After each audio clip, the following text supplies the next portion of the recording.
In this video, I'm going to show you how to use the myCADtools tolerances tool. This tool allows you to apply tolerances or groups of dimensions and allows you to toggle the dimensions to max, min, or average values. So let's activate the tolerances tool.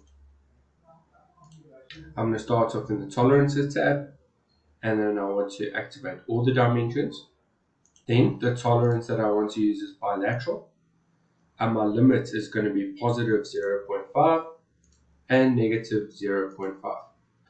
I only want this to happen in this configuration, and I'm going to have my precision to 2 decimal places. Then I'm going to hop over to my calculation tab.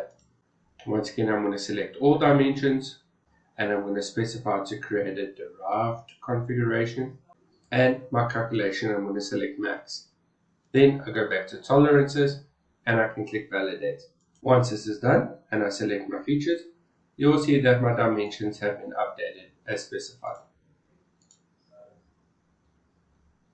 Thank you for watching.